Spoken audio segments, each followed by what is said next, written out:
bertanya juga, apakah pekerja yang ada di Singapura, pekerja Indonesia, itu perlu melakukan perubahan dokumen jika ada perubahan terhadap status hukum ataupun keluarganya? Jadi untuk menjawab pertanyaan tadi, jawabannya adalah pekerja Indonesia yang ada di Singapura itu memang harus memperbarui dokumen resmi kalau memang ada perubahan status hukum seperti perceraian atau pernikahan atau kelahiran anak. Dan biasa perubahan itu harus dilaporkan ke otoritas Singapura, terus nanti diperbarui melalui kayak visa dan dokumen-dokumen lainnya. Terus juga harus dilaporkan atau diberitahu kepada KBRI. Pertanyaan mengenai kewajiban pajak, apa kewajiban pajak untuk orang Indonesia yang bekerja di Singapura? Saya bantu jawab mengenai wajib pajak yang harus dilakukan di Singapura.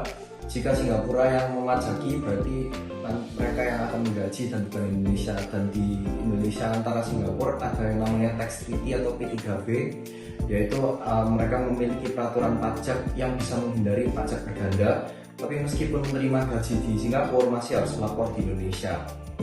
Untuk pengurusan dokumentasi dan izin bekerja, bagaimana prosedur administrasinya untuk pekerja Indonesia yang ada di Singapura ya? Oh iya, tetap pekerja Indonesia tetap harus mengurus dokumen resmi, visa kerja, izin kerja, tetap harus diurus sesuai dengan ketentuan yang ada di Singapura.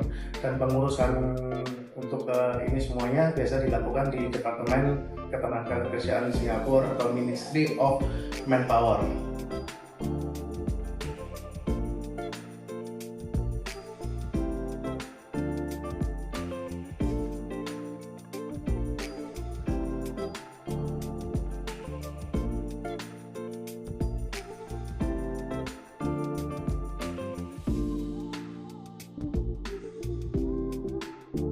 Ini bertanya, bagaimana caranya pekerja Indonesia mengurus masalah hukum yang berkaitan dengan hak pekerjaannya di Singapura? Oke, bisa kok itu biasanya kalau misalkan ada masalah pekerjaan atau selisih pekerjaan itu kita bisa lapor ke Kementerian Ketenagakerjaan Singapura, Ministry of Manpower. Biasanya mereka akan membantu kok menyelesaikan perselisihan itu. Atau kalau tidak bisa cari bantuan hukum di Singapura, biasanya mereka akan membantu itu semuanya. Saya mau tanya, kira-kira pekerja di Indonesia yang ada di Singapura itu perlu melaporkan aset atau investasi mereka yang mereka punyai di Indonesia nggak ya? Ya, tentu saja untuk menjawab pertanyaannya, orang Indonesia yang bekerja di Singapura tetap harus melaporkan investasi dan aset yang dimiliki di Indonesia, karena mau nggak mau mereka memiliki aset di Indonesia. Nah, tapi kalau misalnya mereka investasi di Singapura, mereka lapornya harus di Singapura karena yang memberi penghasilan yaitu di Singapura. Ini juga harus lapor ke otoritas pajak di Indonesia supaya menghindari masalah-masalah tertentu lah.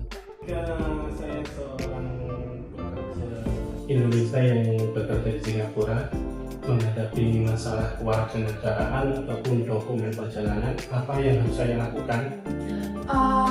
Jadi untuk masalah dokumen perjalanan atau terkait permasalahan kewarganegaraan, biasanya bisa menghubungi kedutaan besar Republik Indonesia yang ada di Singapura. Biasa kalau menghubungi ke situ bisa dibantu untuk misal kalau misalnya ada paspor hilang atau pengajuan dokumen atau perpanjangan paspor atau dan lain-lain, itu bisa dibantu sama KPK. Oke, baik, terima kasih.